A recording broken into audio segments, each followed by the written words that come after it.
Coming up today, we're chatting with Murph about Cornfest. It's actually the first time we've released something in over 8 years. I'll fill you in on the Lake Mac Awards, and Dan will tell us how to get your hands on tickets to see Kip Moore when he comes to Newcastle. Produced on Awabakal and Warramai Land, this is the good stuff on Newcastle Live. This is Good. Good stuff. The good stuff. Over the weekend, outstanding local citizens and businesses were recognised as part of the Lake Mac Awards. Award winners include our very own Louise Wilkinson, Sophie Baroud and Hunter Mountain Bike Association. Red Bull Air racer Matt Hall was also appointed as Lake Mac Ambassador. To find out more and check out the full list of winners, head on over to newcastlelive.com.au.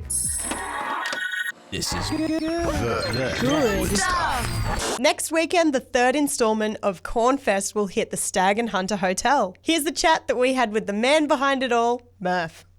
I can't believe that it's the third year of Cornfest. I'd love to talk a little bit about the evolution. Like, how's it changed over the years? I don't know, really. It just started as an opportunity. Like, you know, most musicians can sort of agree, and yourself too, like you just can't get to see everything you want to see and some of the bands that you want to watch and that sort of stuff. So it was a nice, easy opportunity to get some of the bands that we like together on the same day and be able to watch them and, you know, as well obviously still being able to do our own gig and that sort of stuff. So it just sort of come out of that, I think. And what did we start? We started, it was just two bands. There was a Good Corn and the Chicken Train Skifflers was the first one, yeah. And it was then, so good. I can't even think now. I think we had Kingsley, and Shadowcast at the second one. So 3, and then we've stepped it up this time. We've got 6 acts in total across the 4 dates. So we've sort of taken it on the road this year, changed it up a little bit. And Cornfest on the road. Yeah. And how have the first 2 shows been? Yeah, really good. So, we played at Byron on Friday. There's, you know, like I was saying, there's people everywhere there. So, yeah, it was quite manic at times, but good fun. And in Brisbane, we played at the Bearded Lady in West End on Saturday night, which was cool. I haven't been to that venue before. But, yeah, really, really cool little spot. And, yeah, great fun. Carlos Williams and his band and JB Patterson were on those shows with us, and they're just awesome humans and really, really good, really, really good musicians. And how did you choose the lineup for this year's? Actually, so we were talking about this on the weekend because Carl and his band a couple of years ago in preparation for Tamworth Country Music Festival, they turned up at a gig in Gunnedah to play in Gunnedah. And Ben and I were back for the weekend, God knows what for, but we went back a night early. We were there on the Friday night, and his old man Steve said, "Oh, look, there's some original music down at the pub," which doesn't happen very often in Gunnedah. Okay. So we're like, we'll go down and we'll have a look. And there was a younger band supporting them from Tamworth, and they were great too, but they were just a little bit loud for the locals, I think. And so by the time Carl and the band came on, there was only about 6 or 8 people left. No way. Which was just a real shame for anybody that would have been there that could have enjoyed it, sort of thing. So, but yeah, Ben and I, we stayed all night. We had a few beers and then had a yarn to them afterwards, and just good people, like I say. Like we became friends really, really quick. Yeah. Felt like we sort of knew them forever already. So, and then they came to Tamworth and.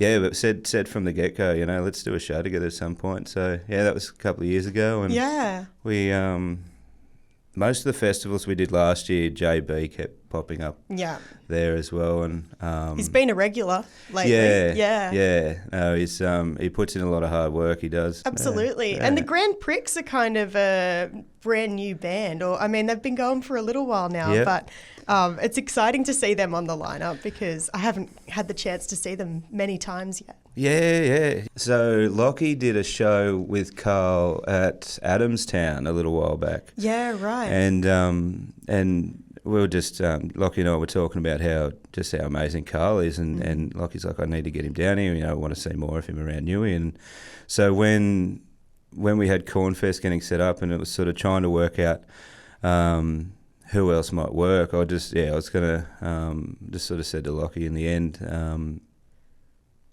let's make it happen. Totally. Yeah. So, the Grand Prix are just, they got a cool sound going. It's really, really cool, and very talented bunch of boys as well. Yeah. So, yeah. Yeah, and now this is the first year that Cornfest is going to be in a pub rather than out on a bowling green, right? Yeah, Here in Newey. Yeah. Yeah. So what is some differences going to be like? Are we still going to get to play cornhole and stuff like that? We thought about that, and it's I don't think so. No, probably no cornhole this year. No. So I actually didn't talk to Mick about that. I should have thought ahead. But just sort of trying to. Just, I don't know, bring it into a space. Like I had a chat with Jackie about it, because we did run it those first 2 years at Carrington Bowling Club, which is just a sweet, just a beautiful place in itself. So it's just nice to be able to do it with your friends, which is what our band is too. It's blokes that I've been hanging out with since I was knee-high to a grasshopper. So yeah. Actually, we where we stayed on Saturday night in Brisbane at a friend's house, Luke and his wife Holly. The very first time I watched Ben and Nick play in a band was with Luke, and when we were 12 years old. So, and that's where it sort of all started for me. I sort of went straight home and wrote a song after that, and wow. Yeah, many moons later, Good Corn sort of just started as an accident and a bit of fun, and people thought it was cool, and we thought that was cool too. So, yeah. Do you have anything special up your sleeve, set-wise, for the Newey show? Oh, I don't know. It's always hard to pick, because so we sort of had to. You got to work it out each night as to whether whether we come in hard and go with a bunch of fast songs and just get rowdy straight away, or whether we just sort of slide in gently. So it just sort of depends on the night, I guess. But we've got a bunch of new material. We've just finished recording an EP, which is cool. No way. We had The Junction came out the start of the month. Yep. So banger. Yeah, cheers. It's good. It's getting some good reception, which is something we've never done. We've never released to radio or anything like that in years gone by, and it's actually the first time we've released something in over 8 years. So wow.